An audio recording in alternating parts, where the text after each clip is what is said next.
It's not a reason that's a good reason. It's absolutely a reason. I'm Angela Duckworth. I'm Mike Maughan. And you're listening to No Stupid Questions. Today on the show, why do we struggle with relinquishing power? I'm going to hang on to power forever. I'm a king.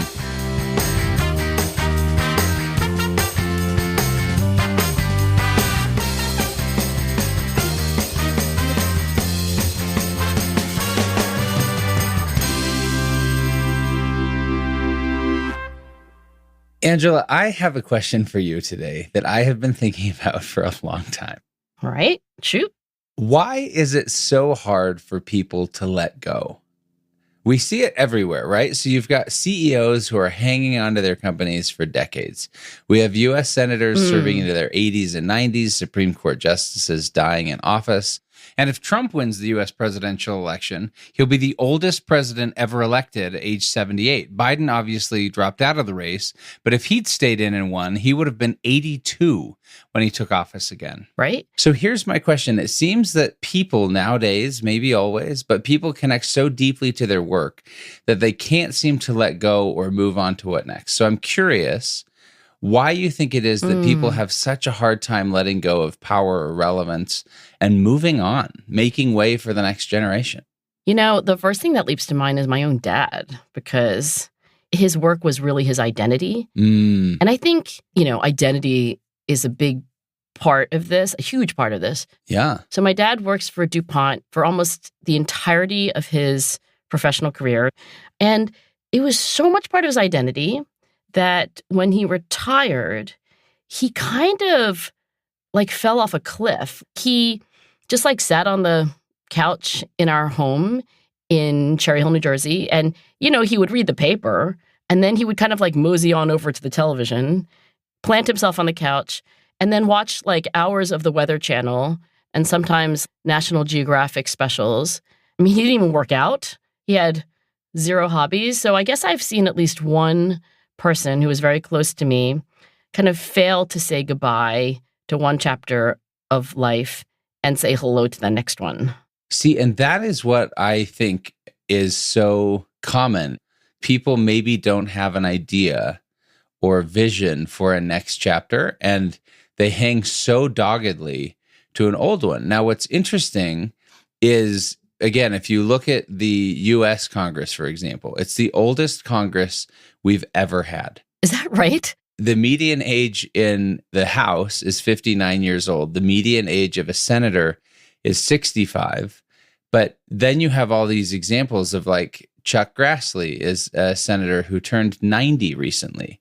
And in his 8th term, Oh my gosh. You have Nancy Pelosi, 83, running again. You have Mitch McConnell, 82, who we've seen several times just freeze on stage. You have Dianne Feinstein, who was a senator from California who died in office at age 90 and was clearly not acting according to her office at the end. She wasn't her 60-year-old self at the age of 90, I guess. Right. But in all these other jobs, you have these mandatory retirement ages. Is that true? Okay, wait, I need to know this because isn't it a violation of civil liberty? Like when you hire someone, you're not allowed to ask how old they are.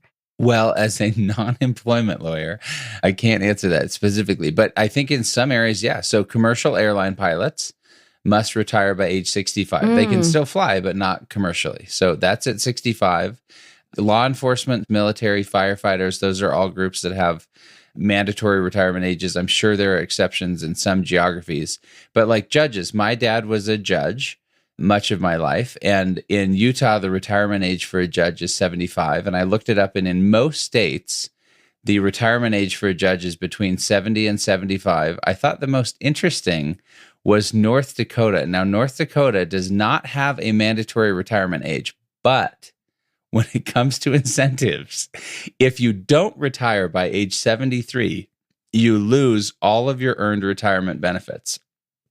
So we can't force you out, but I want to know the 74-year-olds in North Dakota who are like, I'm doing it anyway. I'm just going to keep going. There've got to be at least a few judges in North Dakota who want to hang on that badly. Yeah, they were independently wealthy lawyers before they got appointed to the bench, I'm sure.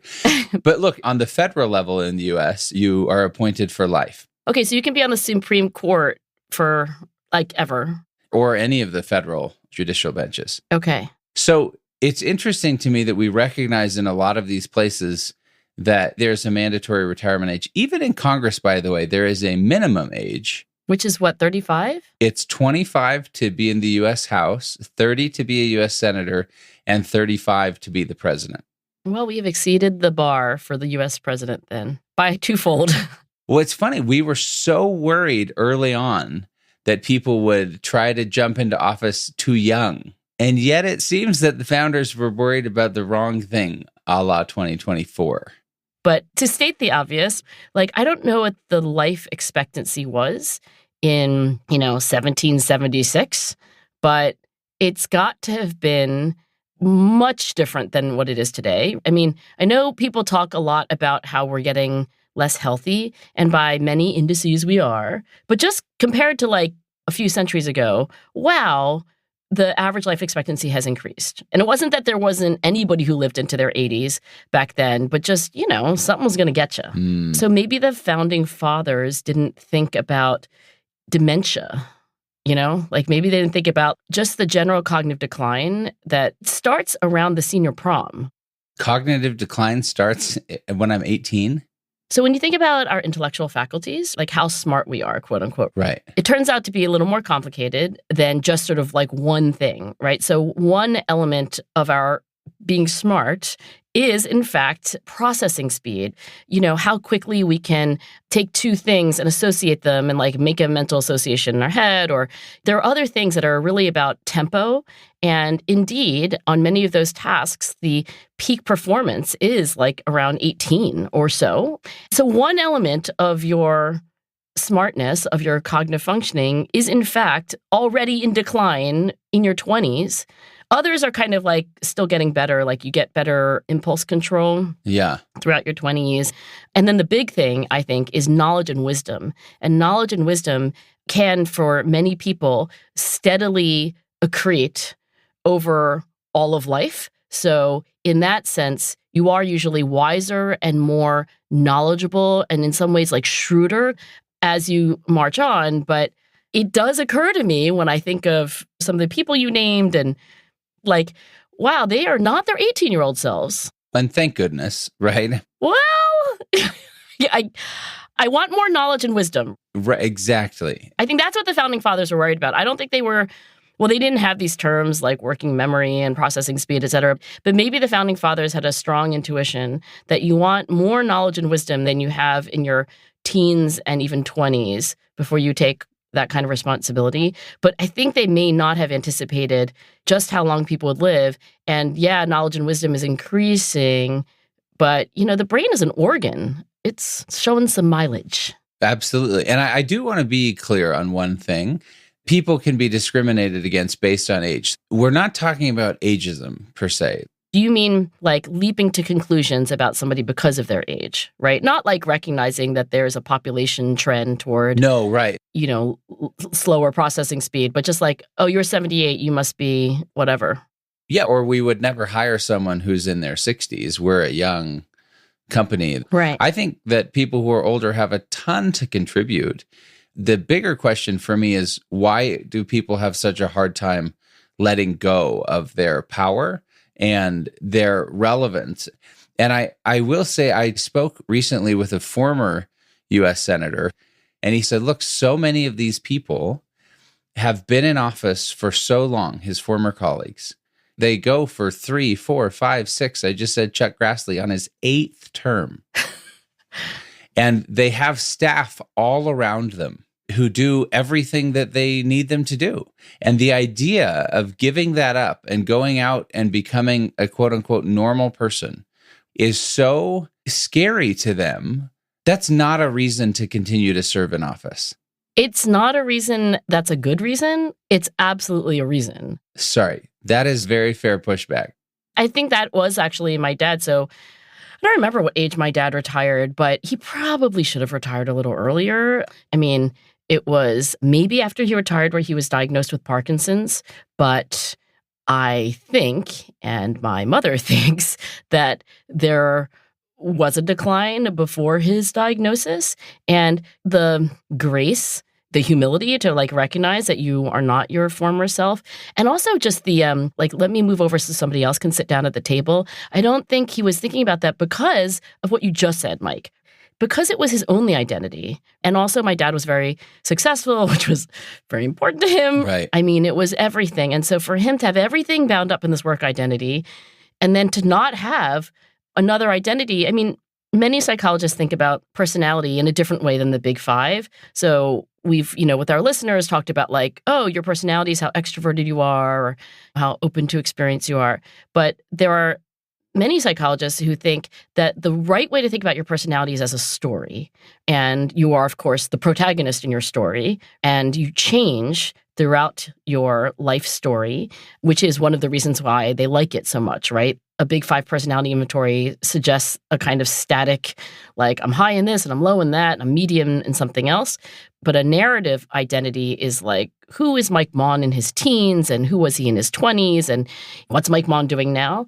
And I think if you take that lens, you could say that my dad did not have an idea of the next chapter. Mm-hmm. He had an identity for the chapter he was in, and he really liked it. Successful scientist. Whenever he went to work, Dr. Lee, right? Mm-hmm. He would be addressed by the honorific. Actually, Jason, my husband, to my dad's last day, would only address him as Dr. Lee. Really? Because my dad liked it so much. Like, even in retirement, he needed to be called Dr. Lee because that was a high status salutation. So I think that this idea of identity as being so central to so much of what we do, and then what retirement or moving on and like moving over is, you're exactly right. Like, it's so threatening. Think about any cocktail party you go to or anytime you're meeting someone new who doesn't have background on you. The very first questions we tend to ask someone are, where are you from and what do you do? Or if you're my dad, just what does your father do?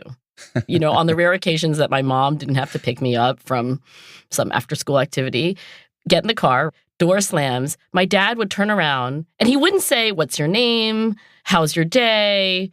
What'd you girls do? He would turn around and before he would start the engine, he would say, what does your father do? I was like, Dad. And then, of course, my friend would be like, he's a dentist. But is he a good one? But yeah, that's because my dad only cared about, your work identity. Yes, and I think as society, though, the fact that we all recognize that is one of the first questions asked in any social setting when meeting someone new. Do you think that's just in the United States, though? That's a fair question. I don't know. Here's a question I have for you, because we've been talking a lot about politicians. I've got a million other examples of what you call a boomerang CEO. Howard Schultz has gone back as CEO of Starbucks 3 different times now. But again, like sort of maybe can't let go. But you're in academia where people get tenure, and I would assume that maybe some people hang on too long. You're right. There are all kinds of incentives, by the way, in academia to get the tenured people. I don't want to say get rid of people, but I'm going to say get rid of people. Like what? The incentives are that you just get a really attractive retirement package. It's not a penalty, like we're going to take your retirement benefits away, like it sounds like in, what was it, Idaho or North Dakota judges. North Dakota. But anyway, yes, so there are some incentives. But yes, it is true that once you're tenured, you have this right to like hang on forever. There is this thing called being an emeritus, as you know. Emeritus just is the name they give you when you retire. And I think they're doing it so you have an honorific. So you can still be Dr. Lee, so you can still have this identity as somebody who's important, somebody who matters. That's what I think is really interesting, is I think a lot of people just want relevance. And I don't blame anyone for that. I mean, we've seen and read lots of things about how quickly cognitive decline sets in after retirement if you're not actively engaged in something else. I think the challenge, though, is, as you talked about, we have to have this second act. Now, I want to bring up something that I read about that I will just acknowledge the incredible irony of this as I do. It's called the Bridges Transition Model. Okay. It comes from a company called William Bridges Associates, which was, of course, founded by William Bridges, who was professor emeritus of American literature at Mills College.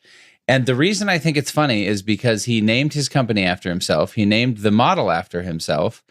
Talk about like this idea of legacy and ensuring people remember who you are, I just think it's like such a losing battle. But I thought it was funny that the guy named the company and the thing. It's just like, that is the epitome of, I want to be remembered. So tell me more about what this is.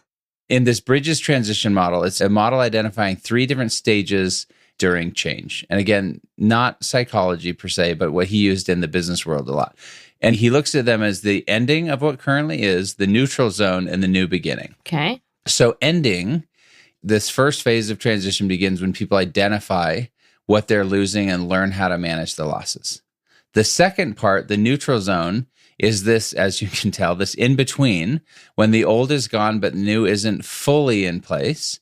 And then the new beginning, and I actually love this phrasing. It is a, quote, release of energy in a new direction, an expression of fresh identity.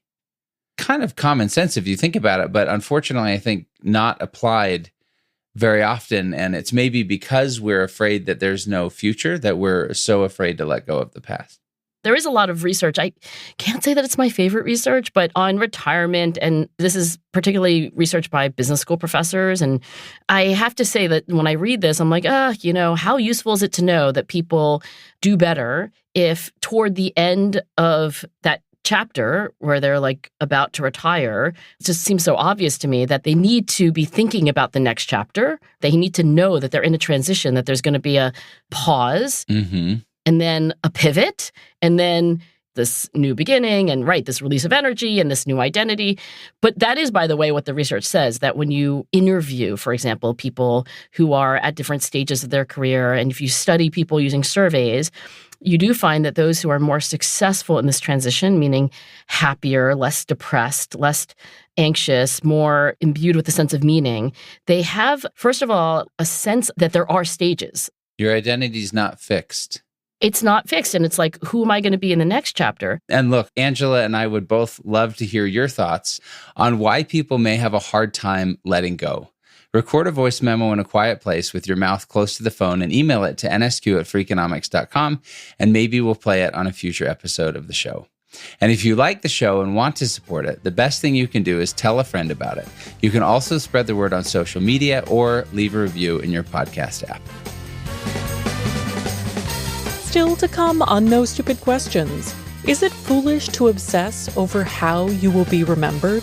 I don't think about my legacy. I think all of us will be forgotten.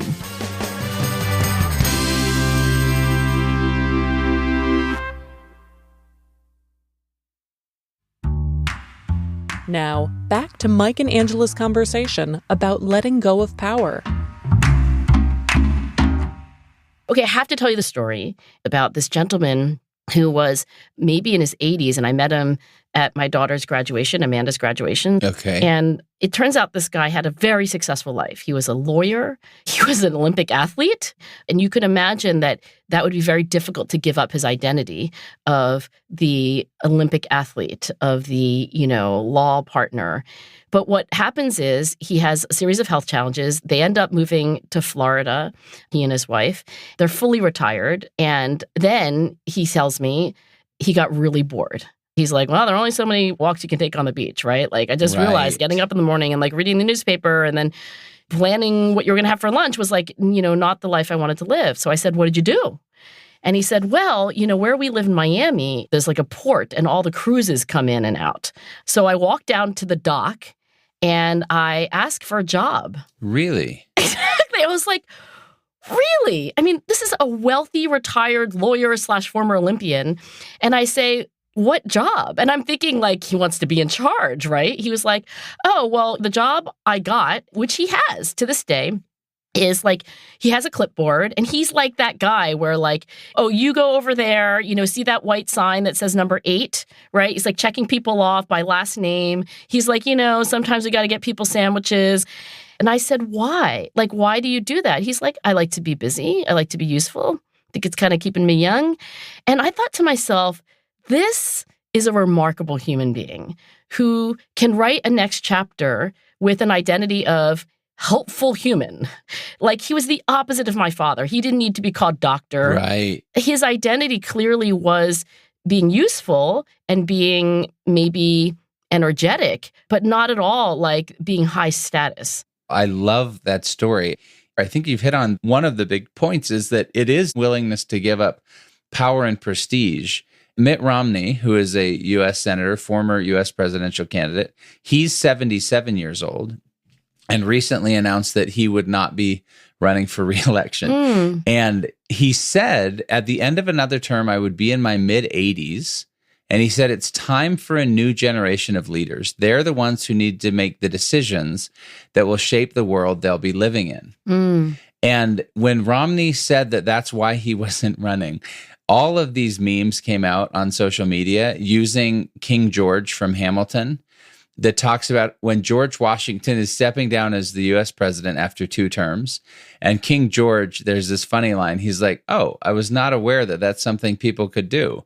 AKA, like, I'm going to hang on to power forever. I'm a king. To the bitter end. Yeah. And so it was like this funny use of the play Hamilton. And it showed, Donald Trump and Joe Biden and all of these senators being like, oh, you can step down at a reasonable age and make room for the next generation. I was not aware that that's something people could do. If we think about identity and stages, something that we haven't talked about is Erikson's stages of life. Have you ever heard of this psychoanalytic thinker named Erik Erikson? I've heard of Erik Erikson. I'm not familiar. Well, I'm familiar with stages of life generally, not the ones he's probably defining. Okay, so Erik Erikson was a psychoanalyst. He's no longer alive. I think he did the work that I'm going to talk about in like the 50s. So he was 2 generations removed from Freud. He was a student of Anna Freud, who was, of course, Freud's chief disciple and his daughter. So Erikson was still psychoanalytic, meaning, there was all this thought about the ego and like unconsciousness. So Erikson said the first stage, and all these stages have a challenge, and you have to like successfully meet the challenge to progress to the next stage, right? This is like a video game, but real life. It is. It's like a level. So the first stage is in infancy, and this is the challenge of trust. And so basically, a baby progresses to next stage if they have enough to eat and if they're taken care of. The next stage is when you're a toddler. This is the stage of autonomy, and you can do things and take risks, and you have to have a sense of security. And the next stage is like preschool, maybe through first grade or something, and that's the stage of purpose. Sometimes it's called initiative, but you're like getting a little bolder. Then there's industry, and this is supposed to happen in like elementary school. This is the first time you get homework, chores, and so forth. Then comes adolescence, and this is often thought of as a stage where the challenge is to have a separate identity from that family that has been your secure base. And this is why Erikson thought like teenagers did such stupid things. Right. The next stage is early adulthood. This is like 20s and 30s, maybe even into the beginning of your 40s. And this is the challenge of intimacy. And that challenge is developing not just romantic relationships, but friendships.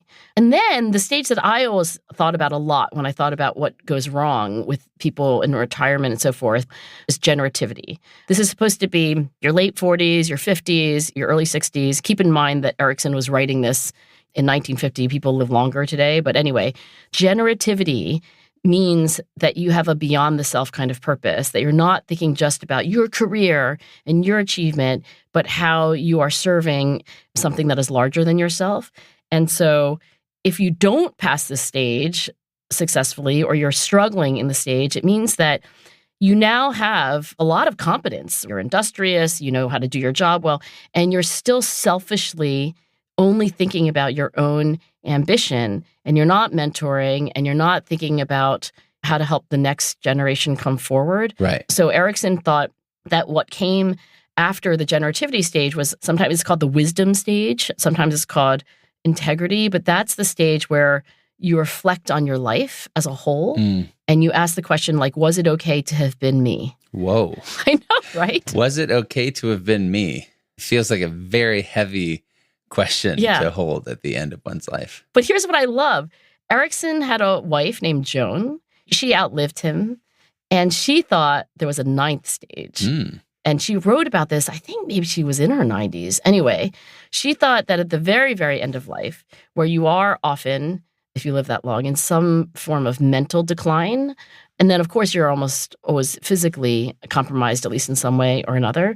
And she thought that at the 9th stage, if this is a board game, if you have leveled up to level 9, you struggle with everything. You struggle with the things that you struggled with as a child and a baby, like basic feeding. But it's not just that you go all the way back to stage 1. It's that you have every challenge that you've had all at once. Like you have the industry challenge and you have the challenge of intimacy. Right. This would make a great video game.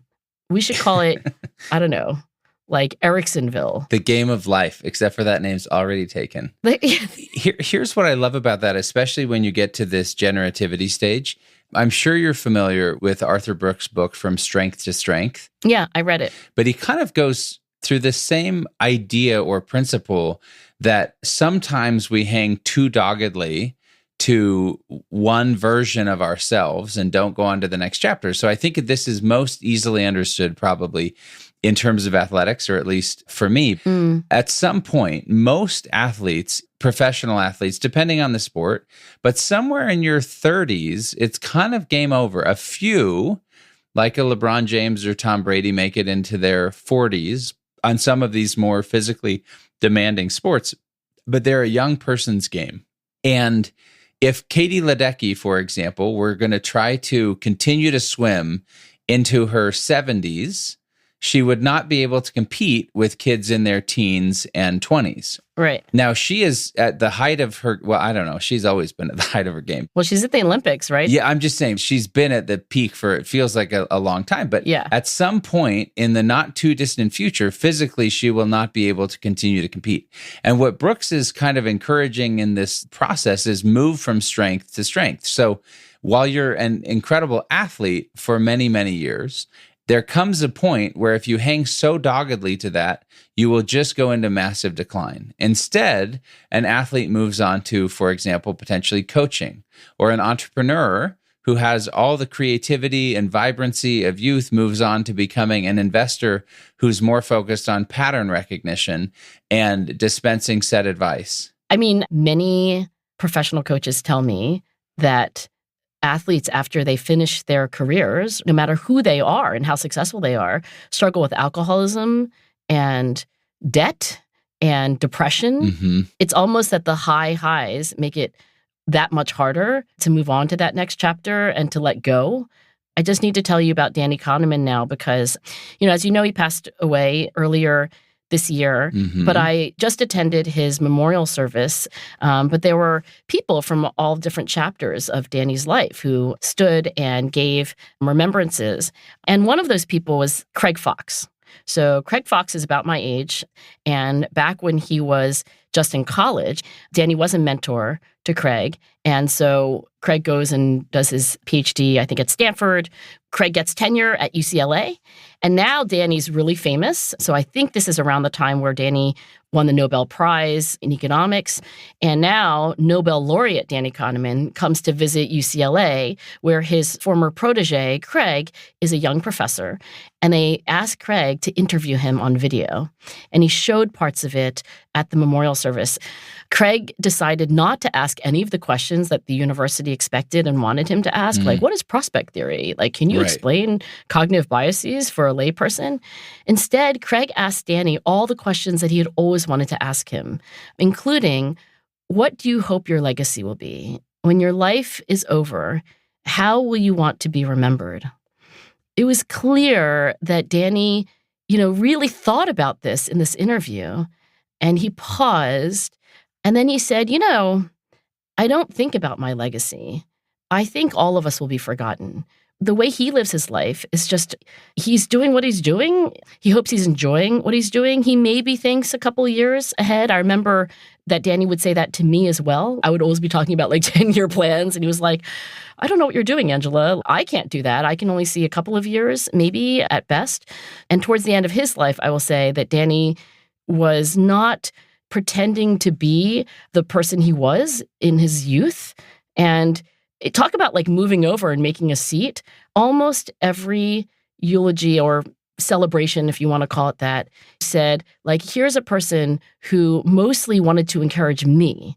That's what it was like to work with Danny. I think there's something enormously liberating about the concept that no one will remember us anyway, because then we stop doing things for some legacy that, no offense, won't exist. Nowhere is that more obvious to me than when I walk through a park in New York and there is a statue and another statue and another statue of people that no one remembers and no one's ever heard of. And I'm not saying we don't honor the past. Right. Or that we shouldn't have statues. But, oh my gosh, so true. Jason and I have literally had this exact conversation where we'll be like, see that bronze statue? At some point, somebody thought that would be a kind of immortality. But like, you know, they all look the same, by the way, right? And, you know, well, that's because they're all like dead white guys. Angela, I would love to wrap up today by sharing with you one of my favorite examples of someone who moved from strength to strength, who was willing to let go, but who understood the power of a next chapter. And I am going back to politics, and it's Jimmy Carter. Jimmy Carter was president of the United States. He ran for re-election and lost, so it's not like he was walking away, but term limited regardless, even if he had one. The thing I respect so much about Jimmy Carter is he's widely considered a pretty average U.S. president, not the most effective, et cetera. But I would say he is the most incredible former president we have ever had. Why? Because I think he understood so much this idea of the next chapter and not hanging on so doggedly to what he once had. What did he do after he retired? Well, I don't know if you call it being retired. Well, so many things. So he started the Carter Center, which is an organization that's helped advance human rights and alleviate human suffering. He won the Nobel Peace Prize. He was a massive advocate for affordable housing and did so much work with Habitat for Humanity. And on a most personal level, he worked on something called guinea worm. And I spent a summer in northern Ghana on the border of Burkina Faso working on guinea worm. And back in 1986, it was estimated there were 3.5 million cases a year. And in 2022, largely due to the work of the Carter Foundation, it went down to 13 reported cases worldwide. Wow. Amazing. But I just want to share one silly thing. Jimmy Carter used to teach Sunday school every other week for decades at the Maranatha Baptist Church in Plains, Georgia. If you've ever been to Plains, Georgia, have not. There are maybe 5 stores on Main Street. Oh, wow. This is like the mental image of the small town from fill-in-the-blank century. Yes. So my friend Mike and I fly down to Plains, Georgia in December of 2018 because we want to go see Jimmy Carter teach Sunday school. Are you allowed to? Is that like a thing? Yeah. The church has very few parishioners every other Sunday and then is packed on the Sunday that Jimmy Carter teaches Sunday school. But this, I think, just makes the point. Again, this is not ageism. This doesn't say you don't have much to contribute later in life. You do. There's so much benefit to the wisdom that you talked about, to knowledge, to experience. But I just want to share this from the Sunday school lesson. It was recorded. And he said this, and this is one of my favorite things ever. If everyone would help just one person, that will help America. In the next 2 or 3 weeks, identify someone in your circle of influence who is lonely or hungry or poverty-stricken or without friends or aged, and do something nice for them. Make them know they have one friend in the world. That is so beautiful. I love the philosophy because, again, if you're not hanging on to being Dr. So-and-so or Judge so-and-so or Senator so-and-so, but instead are focused on maybe having your clipboard where the cruises come in and helping people get their sandwiches, or like Jimmy Carter is saying, make people know they have one friend in the world. That's what really adds value because you're focused on others instead of self. Maybe as the chapters progress, I mean, this is aspirational, right? But I hope that my story becomes less about me. Maybe that's one of the things that as you turn the pages of your life, you know, at first you're all about yourself, but really the game of life is about recognizing that you're not the only character. Coming up after the break, a fact check of today's conversation.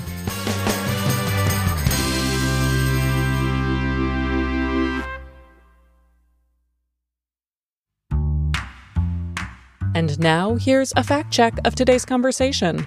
At the time of this recording, Representative Nancy Pelosi is 84 years old, not 83. The average life expectancy in the United States in 1776 was reportedly 38 years old, but this number may be misleading given the high infant mortality rate at the time. Many of the founding fathers lived into their 80s. Thomas Jefferson died at 83, James Madison at 85, and John Adams at 90. However, all three of them stepped down from the presidency when they were in their 60s. Later, Mike says that few athletes, with exceptions like NBA player LeBron James and former NFL player Tom Brady, continue to play professionally into their 40s. James is 39 years old, though he recently agreed to return to the Los Angeles Lakers on a 2-year contract, where he will play alongside his 19-year-old son. Finally, Angela references the UCLA psychologist Craig Fox's 2004 interview with the late Daniel Kahneman. She says that Fox didn't ask the expected questions like, what is prospect theory? Fox did in fact ask Kahneman this exact question. That's it for the fact check. Before we wrap today's show, let's hear some thoughts about last week's episode on values. Hi, Mike and Angela. This is Katie Johnson. I loved this episode about values. I've given this a lot of thought over my lifetime. I thought I was right all the time as a young woman. And what I learned over time is what I call compassionate curiosity. Wondering why someone is the way they are, wondering what they have been through that day. Maybe they had a bad day if they're being unkind. It doesn't mean that I do not have boundaries, but coming at it from that viewpoint has given me the ability to have a little bit of a distance so that I can figure out what the issue is, what the root is. And so that is my family's value, compassionate curiosity. That was listener Katie Johnson. Thanks to her and to everyone who shared their stories with us. And remember, we'd love to hear your thoughts about why it's so hard for people to let go of power. Send a voice memo to nsq@freakonomics.com and you might hear your voice on the show.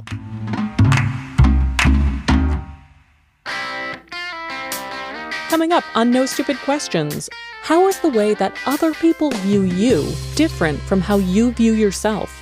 You ask people, like, are you an average driver? Oh my gosh. Are you better than average, right? Worse than average? Everyone's a great driver.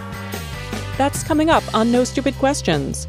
No Stupid Questions is part of the Freakonomics Radio Network, which also includes Freakonomics Radio, People I Mostly Admire, and The Economics of Everyday Things.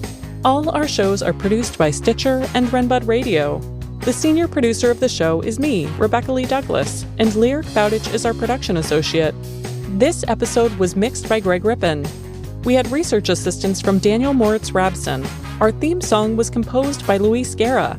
You can follow us on Twitter @NSQ_show. If you have a question for a future episode, please email it to nsq@freakonomics.com. To learn more or to read episode transcripts, visit freakonomics.com/NSQ. Thanks for listening.